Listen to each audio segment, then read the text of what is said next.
tips on how to make your job easier when you apply for this gold rush that Mike is talking about.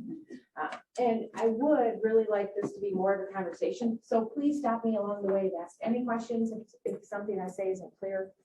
I want this to be really helpful to all of you. So the first thing is making sure that you have a SAM account.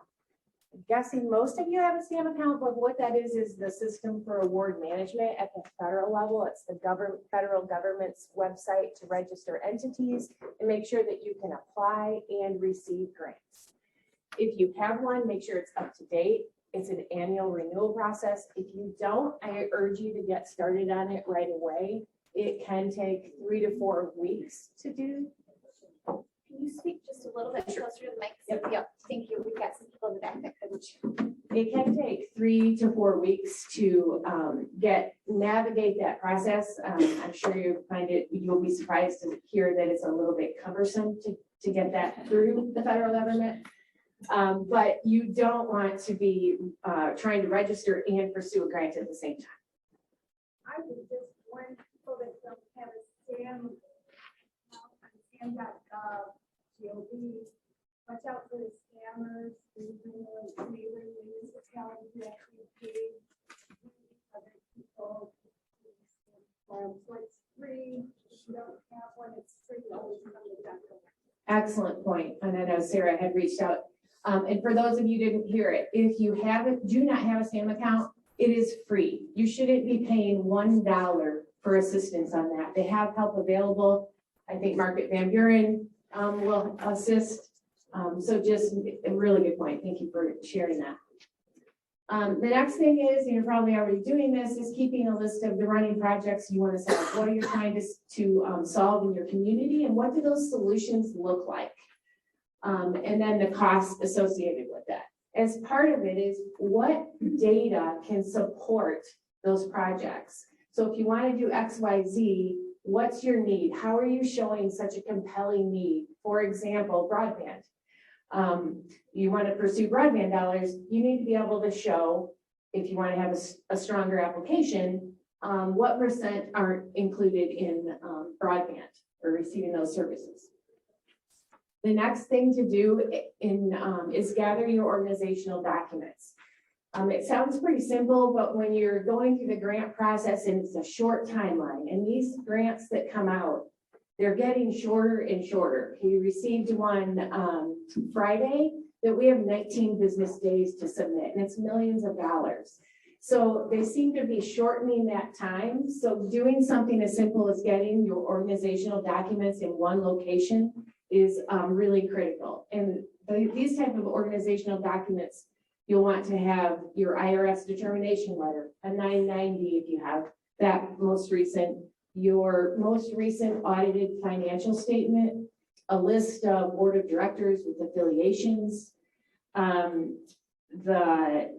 equity statement if you have one, given the whole diversity, equity, and inclusion initiative, and then a strategic plan if you have one. So those are just sample organizational documents. It's really good to just house in one location. And the next thing is, I get this question all the time. Is there just boilerplate responses that we can just plug in? And the answer is not really. The closest thing you're going to get to boilerplate paragraphs that you can work on are background on your entity and your mission. But the rest is pretty custom based on RFP. So now an RFP has come out, a request for proposal, a solicitation, an opportunity announcement, we call it all different things these days. The first thing is to read the RFP in entirety and review the funders' goals and focus areas. What are they trying to accomplish? How does that align to your running list of projects that you want to solve? Are there priority areas? And then look at what they've funded in the past to give you ideas on what type of projects they've funded, what the dollar amounts have been. Some of the places to look for these are their website, obviously, just Googling, and then some annual reports. If it's a private foundation, they often put those in their annual reports. And then determine if matching funds are required as part of your review of the RFP. Some funders require a dollar for dollar match. And do you have those matching dollars available, or will you have to take time to go seek those matching funds, which takes time in a short window? And then the last thing is just recognizing that a competitive application takes significant time and effort. And you can spend as much time on a $5,000 request as you can a $100,000 request. So just recognize that. Do you have the capacity? Do you and your team have the capacity to write a competitive application? Any questions? The next thing is starting early. And when I say start immediately, like today or tomorrow, if the RFP comes out, the first thing you'll want to do is develop your timeline. Work backwards. I like to submit at least 2 days ahead of time, sometimes 1 day, but never the day of. Technology woes, right? And I know some will say you develop, plan on submitting a week early. I have found that's just not realistic. You need every time that you can have to craft your responses. And then know the RFP. I work with teams in Kinexus quite often, and I find I have to continually tell them, have you read it? Have you reread it? Do you know what their focus areas are? Speak the RFP's language. Know what the allowable costs are. Know the unallowable costs. And the next thing is attend, if they offer a technical assistance webinar, have at least one person attend to that webinar. This is a platform for you to ask questions, and having read the RFP, you can ask better questions. I'll share a story that I attended a DOJ U.S. Department of Justice grant webinar, and there were several of us attending, and there were a number of questions from the audience, and the DOJ person got so irritated, but his response was, it's in the RFP. It's in the RFP. And I say that because it's really important to ask the deeper questions, not the questions that you could read about. And then familiarize yourself with how you're going to submit it. Local foundations are shifting towards online portals that often have character count, word count limitations, and just actually pasting in. Do they include spaces? It seems pretty simple, but at the last hour, you don't want to have to be taking out space, worrying about character counts. And then are there page limitations? And then identifying what partners you're going to have in your application, and knowing that you need to connect with them. And are you going to plan on having letters of commitment or letters of support? I highly recommend, if you have a partner that you know is a little slow to respond, that you draft that letter for them. And I will say that if you have 5 partners that are slow to respond, draft 5 different letters, or you will get 5 letters back the same. And I'm speaking from experience. Mary, I just want to advocate for what Mary said as well about attending the technical assistance webinars.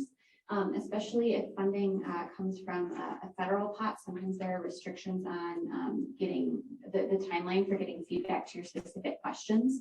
So when they have those Q&A opportunities, they're considered like public forums, so you can ask your question and get a response in real time. Other programs will have a delay, and they'll only publish on their website responses to your questions. They won't answer your email, which sometimes means you're waiting up to a week to get that answer. That's critical to develop your grant application. So attending in those real time and coming with good specific questions helps you pull together a more timely application, as someone who's navigated that once or twice. Thanks. The next thing is setting up your document. What I like to do is working inside a portal is very hard to edit. And so I literally set up a Word document, whether it's on somebody's desktop or Google Docs or SharePoint, knowing that you're going to have multiple teams working on that. And copying all the questions into that document. The biggest thing here, I think, is funders are notorious for asking questions within questions. So last Friday, I set up a grant application, and then after 4 questions, I really had 8 questions. And what that does is it makes sure that you address every single aspect that they want you to respond to. And it's just super easy to miss that if you don't write them down. Oops.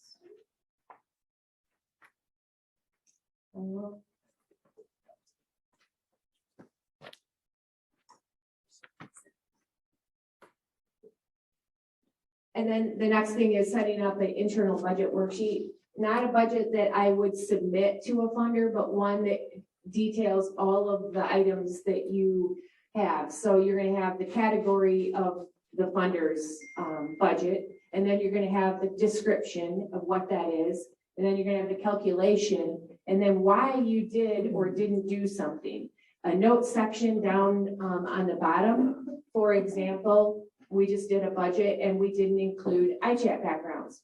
I noted that on the bottom of our document because in 8 months, when we pick that back up after we hear that we've won it, because there is a long time, often a long time span, I want to know, like, gosh, did I forget to include that? No, I didn't. It was very intentional. And so just having a good note section helps you when you go to implement your award. Next thing is where to start. I like to start with the budget. It defines the scope of your project. And you can spend a lot of time not starting with the budget, and then you realize that, oh, well, this is we only have $200,000 and we can't possibly accomplish this huge project. So we need to scale the project back. So that's why I like to start with the budget. And then I run through the questions and just jot down some thoughts. You don't have to write responses, but just jot down thoughts on every question so you get the flow of the questions and the difference in the questions. And then this is one of my biggest things I say, and I repeat every single time I work with the team multiple times, is pay no attention to the limitations, the character counts, the word counts, because as you're having your response and drafting your response, your thought process evolves. And so you're going to refine that multiple times. So just write. And then write in simple language and be concise. I think that we say that often and people don't know what I'm talking about. Sometimes I get that. Look, here's an example of how you can take one and get to a more crisper, I would call, paragraph in fewer words. This is great. And we'll provide copies of these slides so people can look at it after the fact. So just a quick example of what I mean when I say simple and concise. And then the other thing is, I already answered this and I hear this a lot. If you get to a response and go, well, I already answered this. They're asking the same thing twice. Pause, compare the questions, because they are asking different things. They are seeking something different. You might have gotten the first one wrong, that it actually should be in the second one. So I heard this at actually a technical webinar years ago. They don't want to read the same thing twice, and we don't want to write the same thing twice. They are truly looking for something different, and it's your job to figure out what that is. Data, include data and find research. It's just always stronger to have a percentage or a number than it is to say the words many, several. And then thinking through your running list of projects that you have, just always be on the lookout for research that would support that. And Mary, something to let the folks know in this room, a lot of you are investors in organization, but you do have access through us to getting some data, and I say some because it could be unlimited amounts of information you want. I can try to get some of it for you through our data team at Kinexus Group. So to keep that in mind, you can always ask. I can say, no, we can't get that, or I can say, yes, we can get that. But if you want it like tomorrow, it might be difficult. If you want it like a week from now or 2 weeks from now, that's probably more doable. So keep in mind, if you're looking for data to bolster your case, you can always send it to our team and we can see if we can get access to that for you. But we do need some lead time on those matters. And then just citing your sources and keeping a file of where you got that data and research. And then this is getting unstuck, because I think I work with teams all the time that they're like, they just can't figure out how to respond to the next question. And it's really like, okay, I'm gonna ask Sarah, just talk to me in 3 bullets. Give me what you think how you would answer that, what method you're gonna use. And that typically takes care of that question. And honestly, there are many, many times where we just leave it in bulleted form because it's really easy to read. And so don't hesitate to leave them in a bulleted list. And then does it ask for a plan is another one that people get stuck on. The minute I see the word plan, I think of, okay, let's do a 3-column table that says, here's the task, here's who's gonna do it, and here's when they're gonna do it. And so you're answering the plan. And then the last thing is just brainstorming with your coworkers, your friends, anybody that knows about the product or project. And then getting to a solid draft is reviewing for content. Did you answer all the questions? Does something belong somewhere else or would be better somewhere else? And then those questions that you took apart, you're going to put back together. And so if the second part of my multi-part question was describe the jurisdiction, I'm just going to use a little subheader. I'm going to take the whole criterion out and I'm going to put just jurisdiction, just for space limitations, and then so on, so that you're going to give the reader the concept that, yes, I answered every single aspect of this question. And then eliminating unnecessary words, reading it aloud often will help you do that, and recruiting someone to read your proposal. Here's just some examples of words that can often be eliminated. Really important when you're trying to get to a page limitation or a character count or a word count limitation. And then here's an example of just one to the next on what words were eliminated. And it often is a much better read.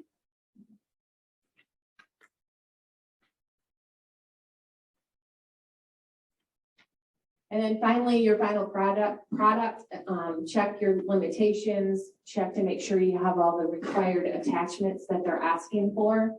And then I really like to let it sit. I like to leave that day with it done, let it sit, and then submit the next morning when I'm fresh. That's it. Any questions?